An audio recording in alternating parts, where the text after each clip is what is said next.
Hello everyone, in this video I'll be translating and summarizing the latest Urdu broadcast by Imran Riaz Khan to make it accessible for our English-speaking audience. Let's go through the key developments and insights in Imran Riaz Khan's words. Injustice is being institutionalized in Pakistan. Even those who are staunch opponents of Pakistan Tehreek-e-Insaf or PTI are now beginning to say, this is excessive.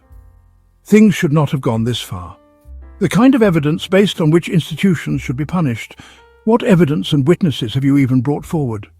These are such absurd cases where the government should be fined, yet innocent people are being picked up and thrown into jails. Every moment of this injustice will have to be accounted for. Those acting like gods or pharaohs today, picking people up, killing them, throwing them in jails, making them disappear by force, have forgotten the hereafter. They will be held accountable for every act of oppression they commit against individuals. Even their hands will speak, their feet will speak, and their tongues will testify against them. What will they say then before God? They will suffer greatly for the cruelty they're committing, and they will be held accountable, both here and in the hereafter. The so-called evidence presented is completely baseless. But take someone like Dr. Yasmin Rashid, a woman of great compassion. She facilitated Nawaz Sharif's treatment in bad times, even helped his whole family, and during her tenure, Nawaz Sharif left Pakistan using fake medical reports. Now this woman is being punished simply because she defeated Nawaz Sharif from inside a jail. She's a cancer patient, over 70 years old, yet has shown incredible bravery. Imran Khan's companions have set an example of bravery, and so has the public. Despite being crushed, this political party has stood firm. Normally, if a political party is cornered to this extent, it collapses completely. But Imran Khan and his party have held their ground. Yes, many leaders do compromise under pressure. Everyone has their own constraints. I don't say they're guilty. When the state's baton falls or unconstitutional tactics are used, when people are answered with guns instead of words, not everyone can resist. These are political people, not militants. They're not TTP or any extremist group. They're politicians who fight through politics. But when you use guns and batons, they don't have weapons to fight back with. Pakistan's military establishment has used unprecedented force against this political party. They've done it before, but this time they've crossed all limits with PTI. Now, viewers, a tweet by Ansar Abbasi has gone viral. Let me read it to you. This was before the verdict. He said, "There is information from the military establishment, of course, that both the army and police have evidence proving Imran Khan is the mastermind behind the May 9 incidents. Trials against 103 individuals in military courts are nearly complete. Evidence has been proven in 90% of the cases. Once the Supreme Court grants permission, verdicts will be announced and a net will be tightened around the alleged mastermind. Efforts are being made to make an example of those involved." This was Ansar Abbasi, but in reality these were claims of the military establishment. Disseminated through journalists they consider their mouthpieces. They push their narrative through them, saying, "We have this and that evidence." But none of this evidence is ever shown. In court, what evidence was presented? One cop hid under a table, another under a sofa, another under a desk. Seriously? Places where even a kitten couldn't fit, you're saying a full-grown police officer hid there? And this was considered enough evidence to convict someone in court. And this is the same evidence that military courts will use to sentence people. If such cases were presented to any judge who actually fears God instead of the establishment, I guarantee you, these May 9 cases wouldn't last 2 days, maybe not even hours. These cases are so flawed and full of legal loopholes. These cases were only made to humiliate Imran Khan, that's it. I just heard a journalist say, previously the establishment used to hate politicians, now they're afraid of them. Imran Khan has put fear into their hearts. The establishment is scared of him, and rightly so, because the public stands behind him. A huge number of Pakistanis support him. But when will this injustice end? That's something the people of Pakistan must decide. Yes, they support him now. If you held elections, 80 to 90% would vote for Imran Khan. Wherever you go, you can't even find supporters of other parties. People see Imran Khan as the only option. But the question is, are they seriously putting in physical effort? Not yet. The moment the people come out and take things into their own hands, that's when revolutions happen. Protests are a right in any country, including Muslim countries. The day the people's baton rises, this whole establishment will be on its knees within 10 minutes. They have no strength to stand against the people. Only problem is, the public hasn't yet made a united decision. The day that happens, it's game over. Now, about Imran Khan's sons meeting Richard Grenell. Richard Grinnell tweeted, "Welcome to California, my friends. I loved hanging out with you today, Salman and Qasim Khan. You must stay strong. There are millions of people around the world who are sick of political persecution. You are not alone." This tweet is significant. He's saying, you're not the only ones facing political persecution. Millions worldwide are suffering the same. Now, interpret it however you want, but after Donald Trump's meeting with the Field Marshal, certain decisions regarding Pakistan were made. Like access to minerals, Abraham Accords, recognizing Israel, and your current ministers are keen to follow through. A military ruler can give things to the US that a political leader cannot, because politicians have to ask for votes. But a military ruler doesn't. He uses force. That's why Richard Grinnell isn't as activated as before. But his message to Imran Khan's sons was clear. You're not alone, stay strong. Then Qasim Khan tweeted, "Our father sacrificed everything for this country. He gave up peace, comfort and safety to fight for Pakistan's future.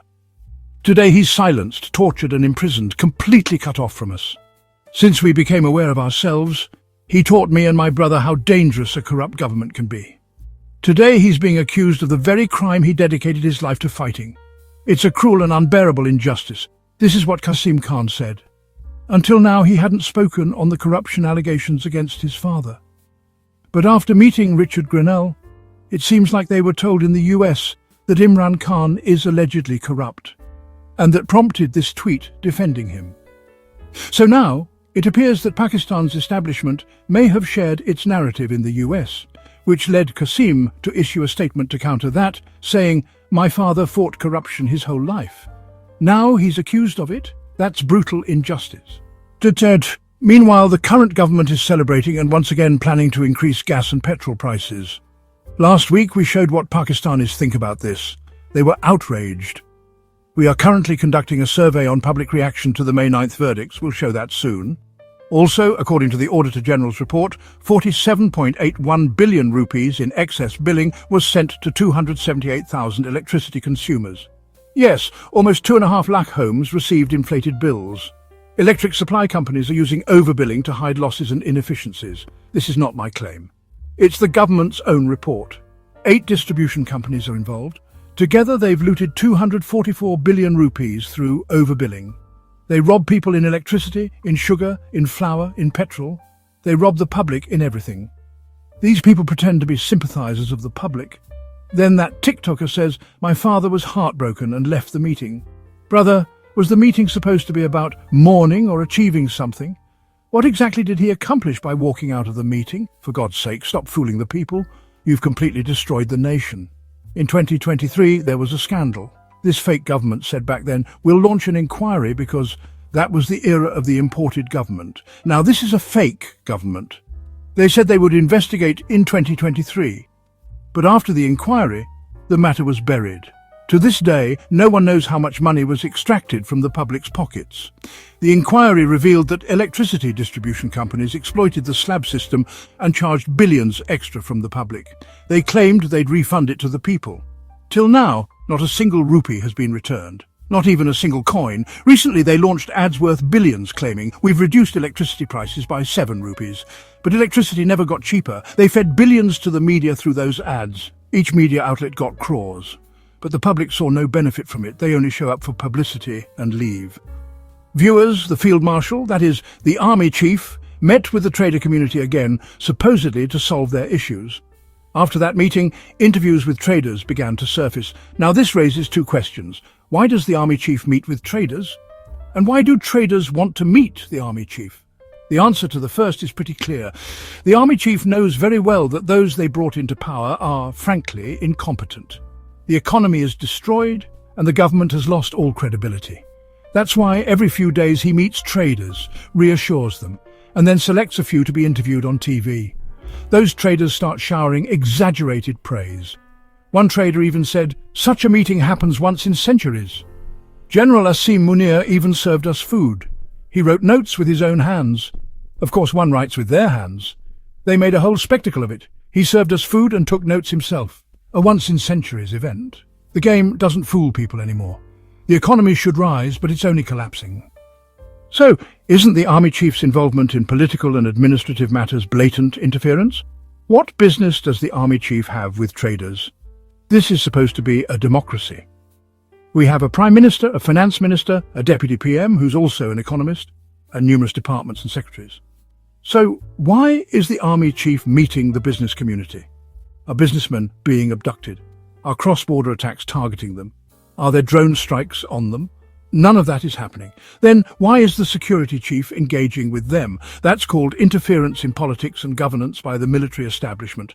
Now, let's look at the second part. Why do traders want to meet the army chief? Because even they know this government is fake and powerless. The real power lies with the field marshal who forcefully installed them. He holds the power and the authority. Only he can do anything, good or bad. So traders meet him and convey their concerns directly. Even Donald Trump figured out what Shahbaz Sharif is up to and preferred to meet the field marshal instead. Traders and clerics now all understand this. Anyone of significance in Pakistan says, "Arrange a meeting with the army chief. I don't care about Shahbaz Sharif. He's a nobody. Everything lies in the hands of the army chief. The Prime Minister holds no real control." So when Imran Khan says he wants to talk to the establishment, is he wrong? Even people like Rana Sanaullah and Khawaja Asif said, "Don't negotiate with us, we have no authority." They even requested PTI only demand from us what we are capable of delivering. And what did PTI ask? Allow us to meet Imran Khan in jail. Even that couldn't be arranged by the entire government. A colonel sitting next to Imran Khan in jail overruled the entire parliament. Think about that. So Imran Khan will obviously speak to the one who holds power, the one who interfered. He's the one who must back off. You can't negotiate with someone who has no say. If you want to get the military out of politics, then you have to negotiate with them. This could have been done if all political parties united and confronted the establishment. But the current parties in power love the hybrid system. They praise it, endorse it, and consider it vital to their survival. So what's the point of negotiating with them? There is none. Viewers, Dr. Marang Balok tweeted something very important. There's a serious oppression happening in Islamabad and Quetta. People with missing loved ones are still protesting. PTI leaders finally reached them on the 8th day. Khadija Shah and Salman Akram Raja went to express solidarity with Balok women who've been protesting under rain and storm for days. Marang Balok tweeted, "Balok mothers and daughters are symbols of courage and resilience. Today marks the 8th day of protest in Islamabad. Police misconduct and force continue unabated, but they have not broken the spirit of these mothers. They remain firm despite the rain, storms and scorching heat. Their demands are entirely constitutional and legal. The release of Dr. Marang Baloch, the Balok Solidarity Committee's leadership and other missing persons. The state must honour their demands, but instead the state is harassing these brave women, trying to expel them from Islamabad and evicting them from their shelters. But remember, these are Balok mothers. You cannot break their spirit. These women are dragged and pulled by female police officers. Yes, the officers are doing their duty, but just for a moment, imagine if someone from their own family went missing. Just imagine. I'm not asking them to do anything wrong. They follow orders. But what if one day they are abducted? How would their families feel? If you've detained someone, bring them before a court as per the law. This practice of extrajudicial killings or disappearances, this is not justice. It's the worst insult to humanity. Another heartbreaking news, Mian Mohammed Azhar has passed away. He was a respected veteran politician. I had the chance to meet and learn from him. He knew a lot about Pakistan's history, a wise, tolerant man. He was once governor, affiliated with PMLN, then PMLQ, and finally PTI. He was the father of Hamad Azhar, a key PTI leader. May God have mercy on his soul. His passing is a major loss for Pakistani politics. A by-election will be held for his seat. Now, about those leaving Pakistan, that number is increasing rapidly. PTI shared some data, but it's also independently verified by independent Urdu. The stats show Pakistan is among the top countries where citizens are fleeing abroad. Pakistan has now surpassed India, Bangladesh, Philippines and even China in the number of people emigrating. It's ahead of Nepal, Greece, Sudan, Brazil, Turkey, even Venezuela. The highest number of asylum applications in the UK have been filed by Pakistanis. 1.6 million Pakistanis have left, while India, with a population 5 times larger, has only 980,000 emigrants. Bangladesh, just 550,000, despite war and revolution. Ukraine, which is at war with Russia, has only 300,000 who left. Meanwhile, Pakistanis are fleeing in droves, many selling everything to escape. I've shared some data before too. Just imagine what this oppressive system has done to Pakistan. That wraps up our translation of Imran Riaz Khan's video. I hope this English version helped you understand his message better. Please like, share and subscribe to Awami Lens to help our community grow. Don't forget to leave a comment below and let me know what you thought of this effort.